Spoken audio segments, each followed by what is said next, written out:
Okay. Hello everyone. This is Ankit Saini and you are watching the Mentis classes. तो आज की इस video में हम लोग बात करने वाले हैं अबाउट CF एंड PI के पार्ट 5 के बारे में। तो इससे पहले हम लोग इस सीरीज में पार्ट 4 तक देख चुके हैं, जहां पर हम लोग CF एंड PI को कैलकुलेट करने के डिफरेंट केसेस को स्टडी कर रहे थे। तो आज हम लोग बात करेंगे केस नंबर 5 के बारे में, when our Q is nothing but e raised to the power ax into v where v is any function of x। तो जिन लोगों ने इससे पहले वाली वीडियोस को नहीं देखा है तो वो हमारी प्लेलिस्ट में जाकर उन वीडियोस को देख सकते हैं, जिससे ये सारी चीजें जो मैं आज यहाँ करने वाला हूँ सारी चीजें आसान लगेंगी। ठीक है, तो चलिए शुरू करते हैं। तो बच्चों अब हम लोग बात करते हैं जब हमारा Q क्या हो, e raise to the power ax into v format का हो, तो उस केस में हम लोग बच्चों PI किस तरीके से कैलकुलेट करते हैं। तो इसमें PI कैलकुलेट करने के लिए हम लोग एक फॉर्मूला यूज करते हैं। क्या होता है देखो कि अगर मैं 1/fd into e raise to the power ax into v को कैलकुलेट करना चाहूं तो बच्चों किस तरीके से करूंगा, देखो कि यहां पर e raise to the power ax जो है, ठीक है, यहां पर e raise to the power ax जो है बच्चों उसको हम लोग बाहर लिख लेते हैं। ठीक है, उसको क्या करते हैं, बाहर लिख लेते हैं। और यहां जो fd है ना, वहां d के जगह d पर प्लस a सब्स्टिट्यूट कर देते हैं और v को अंदर छोड़ देते हैं। यहां पर ये v क्या है, v is any function of x। ठीक है, मतलब क्या हुआ कि भाई e की पावर ax जो है उसको बाहर निकाल लेते हैं, e की पावर में x के साथ जो भी है उसको d में प्लस कर देते हैं और v को अंदर ही छोड़ देते हैं और सिंप्लीफाई कर लेते हैं। इससे पहले जो हम लोगों ने मेथड पढ़े थे उनके तरीके से, इसीलिए वो वाली वीडियोस देखना जरूरी है। ठीक है, करते हैं बच्चों शुरू, एग्जाम्पल की हेल्प से समझेंगे, आसानी से समझ आएगा। देखें, देखो बच्चों पहला क्वेश्चन, पहला एग्जाम्पल जो मैंने लिखा है क्या है, d+1 raise to the power 3y equal to x square e raise to the power -x। इसको बच्चों हम लोग सॉल्व करेंगे किस तरीके से, देखो अगर बच्चों हम लोग इसे कंपेयर करते हैं विद स्टैंडर्ड इक्वेशन जो कि हमारी क्या होती थी, f dy is equals to q। ठीक है, तो यहां से बच्चों हमें पता चलेगा कि fd बच्चों हमारे पास क्या है, d+1 raise to the power 3 है और q बच्चों हमारे पास है x square e raise to the power -x। ठीक है, तो सॉल्व करने के लिए बच्चों हमें सबसे पहले जिस चीज की जरूरत होती थी उसे बोलते थे CF, मतलब कॉम्प्लीमेंट्री फंक्शन, जिसको हम लोग कैलकुलेट करते थे यूजिंग ऑक्सिलरी इक्वेशन। तो बच्चों पहले हम लोग ऑक्सिलरी इक्वेशन कैलकुलेट करेंगे। ठीक है, तो क्या लिखेंगे, फॉर ऑक्स इक्वेशन। तो ऑक्स इक्वेशन जो हम लोग डिफाइन करते थे वो होता था f of m equal to 0। मतलब क्या कि भाई जो भी हमारे पास fd है उसमें d के जगह पर हम लोग m सब्स्टिट्यूट कर देंगे और इक्वल टू कितना ले लेंगे, 0। किस तरीके से वो देखें भाई, fd हमारा ये है, d के जगह m सब्स्टिट्यूट किया, होल पावर 3 इक्वल टू 0। यहां से सॉल्व करेंगे तो m की बेटा 3 वैल्यूज हम लोगों को मिलेंगी बच्चों। m की 3 वैल्यूज जो होंगी वो क्या होंगी, -1 and again -1। Using these 3 values हम लोग क्या कर सकते हैं, CF लिख सकते हैं। तो वो CF क्या होगा बच्चों, देखो देन रिपीटेड केस में बताया था CF कुछ ऐसा लिखते हैं, C1 plus C2x plus C3x square into e raise to the power -x। ठीक है, तो ये हो गया बच्चों CF, है ना। इसी तरीके से हम लोग PI को कैलकुलेट करते हैं। ठीक है, तो PI की बात करें तो PI का फॉर्मूला जो होता था बच्चों वो होता था 1/fd इंटू Q। ठीक है, fd की वैल्यू हम लोग सब्स्टिट्यूट कर दे रहे हैं, तो fd की वैल्यू कितनी है बच्चों, यहां देखते हैं हम लोग। ठीक है, तो PI की बात कर रहे हैं, ये हो जाएगा 1/fd। fd is nothing but d+1 raise to the power 3। तो इसको यहां लिख देंगे बच्चों d+1 raise to the power 3 into Q बच्चों हमारे पास है this one, x square e raise to the power -x। ठीक है, तो अब देखो ये बन गई ये वाली situation where v is any function of x। तो यहां पर v के प्लेस पर क्या है, x स्क्वायर है। तो बच्चों किस तरीके से हम लोग इसे सिंप्लीफाई करेंगे, देखें हम लोग बच्चों क्या करते हैं, e वाली टर्म को बाहर लिख देते हैं। अब देखो यहां पर e की पावर में x के साथ था -1, तो इस -1 को हम लोग बच्चों d में ऐड कर देंगे, तो हमें क्या मिलेगा, d माइनस प्लस -1, इस -1 को हमने ऐड कर दिया, एक +1 पहले से ही था और रेस्ट टू द पावर 3, और यहां बचा बच्चों x²। ठीक है, इसको हम लोग लिखेंगे e raise to the power -x 1/d³ बचेगा और x²। अब देखो d का मतलब होता था डेरिवेटिव, 1/d का मतलब हो गया इंटीग्रेशन, ठीक है, और 1/d³ का मतलब हो गया 3 बार इंटीग्रेशन। ठीक है, तो हम बच्चों इसे लिखेंगे e raise to the power -x 3 time integration x² dx dx dx हो गया बच्चों। अब ये क्या होगा वो देख लेते हैं, ये हो जाएगा e raise to the power -x, एक बार इंटीग्रेशन करोगे आप लोग तो मिलेगा x³ 3x and 2 time integration अभी भी बचा है। ठीक है, एक और बार इंटीग्रेशन करोगे बच्चों तो कितना हो जाएगा, x⁴/12 और dx, और इसको भी कैलकुलेट करेंगे आप लोग तो मिलेगा x⁵/60। ठीक है, तो ये हो गया बच्चों हमारा PI। ठीक है, अब हम लोग क्या करते हैं, सॉल्यूशन लिखते हैं। सॉल्यूशन की बात करें बच्चों, सॉल्यूशन जो होता था हमारा वो होता था y = CF + PI। ठीक है, तो CF हम लोग यहां से लिख देते हैं जो हमने कैलकुलेट किया था, इसको यहां लिख देते हैं, तो ये हो जाएगा C1 + C2x + C3x²। ठीक है, into e raise to the power -x, और PI की वैल्यू है बच्चों x raise to the power 5/60 into e raise to the power -x। ठीक है, तो इस टाइप से हम लोग इस टाइप के क्वेश्चंस को सॉल्व करते हैं। ठीक है, तो अभी इसके बाद कुछ हार्ड एग्जांपल्स भी हम लोग देखेंगे। अभी तो हम लोगों ने आसान सा एग्जांपल लिया था जिससे चीजों को समझ सके कि हो क्या रहा है, तो अभी देखेंगे next examples, but before that आप इसको लिखें, लिखने के लिए स्क्रीनशॉट ले सकते हैं। चलिए तो फिर बढ़ते हैं दूसरे एग्जाम्पल की तरफ। तो दूसरा जो हमारा एग्जाम्पल है वो क्या है बच्चों, this d² - 5d + 6y = x e raise to the power 4x। इस क्वेश्चन को बच्चों हमें सॉल्व करना है, देखें किस तरीके से करेंगे, देख रहे ध्यान से। तो बच्चों हम लोग क्या करेंगे देखना जरा, पहले इसको कंपेयर कर लेते हैं, कंपेयर विद जो स्टैंडर्ड इक्वेशन थी उसके साथ क्या थी हमारी, f dy = q। ठीक है, यहां से बच्चों fd जो होगा हमारा वो क्या होगा, d² - 5d + 6 हो जाएगा, और q हमारा हो जाएगा बच्चों x e raise to the power 4x। ठीक है, अगर अब हम लोग इसकी बात करें CF की, तो CF के लिए हमें चाहिएगा ऑग्स इक्वेशन, है ना। देन अगर बच्चों ऑग्स इक्वेशन की बात करते हैं तो ऑग्स इक्वेशन इसकी होती थी f of m = 0, मतलब कि m² - 5m + 6 = कितना हो जाएगा बच्चों, 0। अब हम लोग इस इक्वेशन को फैक्टराइज करेंगे, वो किस तरीके से करते हैं वो देखें जरा। भाई इसको हम लोग लिख सकते हैं m-2, ठीक है, इंटू m-3। यहां से बच्चों हमें वैल्यूज मिलेंगी m की 2 और 3। ठीक है, देन अगर बच्चों में CF लिखना चाहूं तो CF हो जाएगा C1 e raise to the power 2x + C2 e raise to the power 3x। ठीक है, तो इस तरीके से बच्चों हम लोग क्या कर सकते हैं, CF को कैलकुलेट कर सकते हैं। अब PI को कैलकुलेट करने के लिए बच्चों हम लोग क्या करेंगे वो देखें। ठीक है ना, अच्छा अगर PI की बात करूं तो बच्चों PI का फॉर्मूला होता था 1/FD × Q। ठीक है, FD देखो बच्चों कितना होगा हमारे पास, d² - 5d + 6, और Q कितना है, x e raise to the power 4x। ठीक है, यहां भी देखो एक function v will take x to be v and this e raise to the power ax। ठीक है, तो जो केस हम लोग पढ़ रहे हैं उसी फॉर्मेट में बन गया। किस तरीके से करेंगे देखो जरा, है ना। अच्छा इसको हम लोग पहले फैक्टराइज कर लेते हैं, तो इसको हम लोग लिखेंगे d - 2 × d - 3। यहां पर बच्चों बचेगा x e⁴ 4x।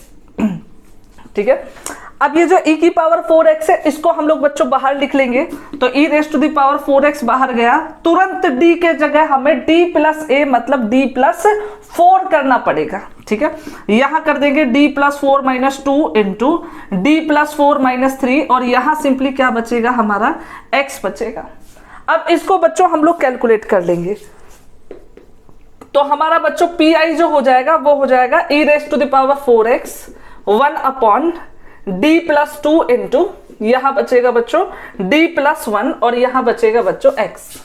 ठीक है, इसको हम लोग सिंप्लीफाई कर लेंगे तो ये हो जाएगा e raise to the power 4x upon d square plus 3d plus 2 बचेगा और यहां बचेगा x। ठीक है, 2 हम लोग बच्चों कॉमन ले लेंगे तो क्या बचेगा 1/2 कॉमन लेंगे तो ये बचेगा 1 plus this D square plus 3d upon में 2 और यहां बचेगा बच्चों x। ओके, इस 2 को हम लोग कॉमन ले चुके हैं, है ना। अब इसको हम लोग बच्चों कुछ ऐसा लिखेंगे 1/2 e की power 4x into 1 plus D square plus 3/2d और raise to the power -1x।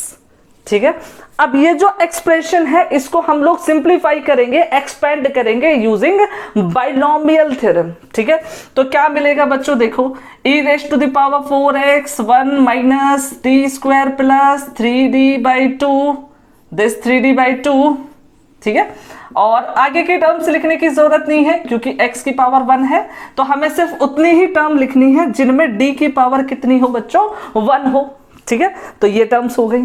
अब x के अंदर मल्टीप्लाई करेंगे तो कितना आएगा बच्चों, देखो जरा 1 में x की मल्टीप्लाई करी x square D square by 2 में x की मल्टीप्लाई होगी -3/2 dx होगा। ठीक है, तो ये हो जाएगा बच्चों 1/2 e की पावर 4x। ये x का एक बार डेरिवेटिव 1, दूसरी बार जैसे डेरिवेटिव करोगे कितना हो जाएगा बच्चों 0। तो ये तो हो गया। ठीक है, ये तो गया, ये बचा 3/2 है ना बच्चों, pi हो गया। तो pi कितना हो गया बच्चों 1/2 e की पावर 4x x माइनस 3/2। तो ये हो गया बच्चों pi। ठीक है, अगर मैं अब सॉल्यूशन लिखना चाहूं देन सॉल्यूशन जो बच्चों हमारा होगा वो क्या होगा y is equals to CF plus P I, है ना। तो y इक्वल टू CF, देखो बच्चों कितना होगा हमारे पास, CF इज दिस थिंग। तो इसको हम बच्चों लिख देते हैं C1 e की power 2x plus C2 e raise to the power 3x and pi is this one 1/2 e raised to the power 4x x minus 3/2। तो यही बच्चों हमारा क्या होगा, यही हमारा सॉल्यूशन होगा। ठीक है, तो आगे बढ़ते हैं, एक और एग्जांपल देखेंगे बट बिफोर दैट आप लोग इसे लिखें, उसके बाद हम लोग एग्जांपल करेंगे। ओके, तो अब हम लोग बात करते हैं एग्जाम्पल नंबर 3 के बारे में। तो एग्जाम्पल नंबर 3 में ये क्वेश्चन गिवन है जिसको हमें बच्चों सॉल्व करना है। ठीक है, तो यहाँ पर डायरेक्ट हम लोग लिखते हैं FD क्या होगा। ठीक है, तो यहाँ बच्चों FD की अगर बात करें तो FD हो जाएगा D square minus 5d plus 6 और अगर Q की बात करते हैं तो वो हो जाएगा बच्चों e raise to the power 2x into sine 2x। तो ये हो गया हमारा बच्चों FD एंड Q। ठीक है, तो पहले हम लोग ऑग्स इक्वेशन निकालेंगे। ऑग्स इक्वेशन देखो बच्चों क्या होगा, अगर ऑग्स इक्वेशन की मैं बात करता हूं तो ऑग्स इक्वेशन हो जाएगा f of m equal to 0, मतलब एफ डी में जहां जहां d है वहां m सब्स्टिट्यूट कर देंगे तो ये बन जाएगा बच्चों m square minus 5m plus 6 equal to 0। इसे सॉल्व करोगे तो m-2 m-3 इक्वल टू 0 मिलेगा, मतलब m इक्वल टू 2 and 3 मिलेगा आप लोगों को। तो m की वैल्यूज तो मिल गई, यहां से हम लोग CF लिख सकते हैं। ठीक है, तो CF कितना हो जाएगा C1 e की power 2x plus C2 e raise to the power 3x। तो ये तो हो गया बच्चों हमारा CF, है ना। अगर हम लोग PI की बात करते हैं तो PI कितना हो जाएगा बच्चों PI, तो PI का हमने फॉर्मूला पढ़ा था 1/FD इंटू Q होता है। FD की वैल्यू रख दी कितनी है बच्चों d square minus 5d plus 6, है ना। और Q कितना है बच्चों, Q है e raise to the power 2x into sine 2x, ये हो जाएगा, है ना। अब इसको किस तरीके से हम लोग लिखेंगे, देखो इसको फैक्टराइज कर लेते हैं तो d-2 इंटू d-3 आएगा और ये e raise to the power 2x into sine 2x आएगा, है ना। तो e की पावर वाली जो टर्म है उसको बाहर लिखते हैं बच्चों बाहर। देखो e raise to the power 2x को जैसे ही बाहर लाओगे d के जगह d प्लस 2 रखना पड़ेगा, तो d प्लस 2 माइनस 2, ठीक है, d प्लस 2 माइनस 3 और यहां बच्चों क्या बचेगा, यहां बच जाएगा साइन 2x। इसको हम लोग बच्चों सिंप्लीफाई करेंगे। ठीक है, किस तरीके से देखिए जरा, ये तो हो जाएगा e की power 2x 1/d d-1 into sine 2x। ठीक है। अब साइन ax वाले केस में तो हम लोग कुछ करते थे, क्या करते थे कि भाई अगर हमारा साइन ax है तो डी स्क्वायर के जगह क्या रखते थे, माइनस ए स्क्वायर रखते थे। जी हाँ, करते हैं। देखो अगर मैं इसको आगे बढ़ाता हूं तो ये हो जाएगा 1 upon e raise to the power 2x 1 upon d square minus t, और यहां हो जाएगा साइन 2x। ठीक है, डी स्क्वायर के जगह हम लोग रखेंगे माइनस ए स्क्वायर, मतलब माइनस 2 स्क्वायर माइनस डी, और यहां हो जाएगा बच्चों साइन 2x। ठीक है, माइनस नीचे से कॉमन ले लेते हैं तो बच्चों क्या हो जाएगा, minus e raise to the power 2x 1 upon d plus 4। ठीक है, और यहां बचेगा बच्चों साइन 2x। ठीक है, अब हम लोग फिर से डी स्क्वायर वाली टर्म्स बनाना चाहते हैं, इसीलिए हम लोग बच्चों क्या करेंगे, d माइनस 4 से मल्टीप्लाई करेंगे और d माइनस 4 से ही डिवाइड कर देंगे। ठीक है, ये हमारा चल रहा है साइन 2x, है ना। तो ये हो जाएगा minus e raise to the power 2x d minus 4 d square minus 16, और यहां हो जाएगा बच्चों साइन 2x, है ना। अब जो डी स्क्वायर है उसके जगह हम लोग क्या रखेंगे, माइनस ए स्क्वायर रख देंगे। ठीक है, रख देते हैं माइनस ए स्क्वायर, तो ये हो जाएगा e की power 2x 1 upon minus 4 minus 16, बचा d माइनस 4। ठीक है, और साथ में क्या बचेगा, साइन 2x। तो ये माइनस का कितना आएगा, 20, माइनस यहाँ है तो 1 upon 20 e raise to the power 2x, d मतलब अंदर मल्टीप्लाई की तो d साइन 2x माइनस का कितना हो जाएगा, 4 साइन 2x। ठीक है, अब d साइन 2x हम लोग बच्चों कैलकुलेट कर लेते हैं। d का मतलब क्या होता है, डेरिवेटिव, तो डेरिवेटिव कितना हो जाएगा साइन 2x का, तो साइन 2x का डेरिवेटिव आप लोगों को पता ही है क्या होगा, 2 cos 2x माइनस का 4 कितना है बच्चों, साइन 2x। तो ये हो गया हमारा बच्चों पी। तो हम लोगों ने पी भी कैलकुलेट किया और CF भी कैलकुलेट किया। तो अगर मैं सॉल्यूशन लिखना चाहूं तो बच्चों सॉल्यूशन क्या होगा, then solution will be nothing but y is equals to CF plus PI। तो CF कितना है बच्चों, देखिए तो CF हमारा ये है, इसको डाल देते हैं यहाँ, C1 e की power 2x plus C2 e raise to the power 3x, और PI की वैल्यू है बच्चों 1 upon 20 e raise to the power 2x। ठीक है, 1 upon 20 e raise to the power 2x, बाकी इसको लिख देंगे क्या है, 2 cos 2x minus 4 sign 2x, ये हो गया। So this will be the answer. ठीक है, तो ये हो गया ये वाला क्वेश्चन, किस तरीके से हम लोग सॉल्व करेंगे। अगला एक और एग्जांपल देखते हैं, but before that you the guys right it down. Okay, तो पढ़ते हैं एग्जाम्पल नंबर 4। एग्जाम्पल नंबर 4 में इस क्वेश्चन को हमें सॉल्व करना है। देखें जरा कैसे करेंगे सॉल्व। यहां बच्चों अगर हम लोग FD की बात करते हैं तो FD क्या होगा, सीधे सीधा D square minus 2d plus 4 हो जाएगा, और अगर Q की बात करूं तो बच्चों e की power x into cos x हो जाएगा। ठीक है, अगर मैं यहाँ पर ऑग्स इक्वेशन की बात करता हूं तो बच्चों ऑग्स इक्वेशन जो है हमारी वो क्या होगी, f of m equal to 0 हो जाएगी। f ऑफ m मतलब क्या, this will be nothing but m square minus 2m plus 4 equal to 0।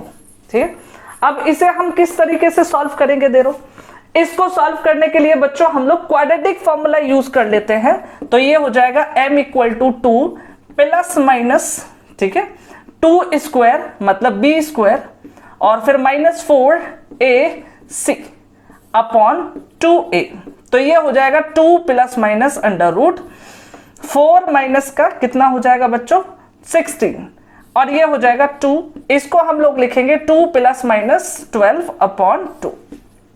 इसको हम लोग बच्चों अगर फर्दर सिंप्लीफाई करें तो क्या लिख सकते हैं, 2 प्लस माइनस 2 रूट 3 और आयोटा अपॉन में बच्चों आ जाएगा 2। ठीक है, ऊपर से 2 कॉमन लीजिए तो ये ऐसा कुछ दिखाई देगा, अपॉन में हो जाएगा 2, 2 से 2 कैंसिल, तो क्या बनेगा 1 प्लस माइनस आयोटा रूट 3। तो ये हो जाएगा बच्चों हमारा m, है ना। यहां से हम लोग CF लिख सकते हैं। CF जो हमारा होगा क्या होगा, e raise to the power real part जो कि 1 है, 1 into x and C1 cos, ये कितना है रूट 3, तो root 3 x plus C2 sine root 3 x। ठीक है, जिसको हम लोग चाहें तो कुछ ऐसा भी लिख सकते हैं कि भैया CF जो है हमारा वो क्या है, ये है e⁻x c1 cos √3x plus c2 कितना हो जाएगा बच्चों, sin √3x। तो ये हो जाएगा हमारा CF, है ना। अब अगर PI की बात करता हूं तो बच्चों क्या होगा, तो PI बच्चों हमारा हो जाएगा 1/FD इंटू में Q। 1/FD जो है बच्चों, FD कितना है हम लोगों के पास, ये वाला, तो ये है d² - 2d + 4, है ना। और Q जो है वो है बच्चों e⁻x इंटू cos x। अब किस तरीके से सॉल्व करेंगे देखना जरा, e⁻x को हम लोग बाहर ले लेते हैं, कितना बनेगा 1/e⁻x बच्चों यहां आ जाएगा, d के जगह d + 1 हमें करना पड़ेगा -2d + 1 और यहां 4, है ना। और ये बचेगा बच्चों cos x, है ना। अब ये हो जाएगा e⁻x 1/d² + 2d + 1 - 2d -2 + 4 और यहां बच्चों क्या बचेगा cos x, है ना। ये हो जाएगा e⁻x 1/d², ये 2d तो दोनों मर जाएंगे, 4 और 1 5 -2 कितना बचेगा बच्चों 3, और यहां पर क्या है, यहां पर है cos x। इसको हम लोग बच्चों लिख सकते हैं कुछ इस तरीके से, I think it should be d² ना, इन प्रॉपर वे। d² के जगह हम बच्चों रखेंगे -a² मतलब -1 + 3 cos x, तो ये हो जाएगा बच्चों 1/2 e⁻x इंटू cos x। ये हो गया बच्चों हमारा PI, ठीक है। अगर हम लोग सॉल्यूशन लिखना चाहें इस केस में तो सॉल्यूशन क्या होगा, देन सॉल्यूशन जो होता है बच्चों वो हमारा होता है y = CF + PI। तो y = CF देख लेते हैं बच्चों, CF हमारा ये है, क्या है e⁻x c1 cos √3x plus c2 sin और √3x। और PI जो है बच्चों, PI की वैल्यू है this 1/2x e⁻x into cos x। तो यही बच्चों हमारा क्या होगा सॉल्यूशन, ठीक है। प्रॉपर वे में लिख देते हैं, स्पेस है यहाँ, this one will be 1/2 e⁻x into cos x, ठीक है। तो इस तरीके से इस केस के क्वेश्चंस को हम लोग सॉल्व कर सकते हैं। तो जितने भी एग्जांपल्स थे, जितने भी एग्जांपल्स जरूरी थे इस कंसेप्ट को समझने के लिए मैंने बताया, तो मेरे ख्याल से इतना बहुत है। तो यहीं पर स्टॉप करते हैं, मिलते हैं नेक्स्ट वीडियो में अगले केस के साथ, तब तक के लिए धन्यवाद।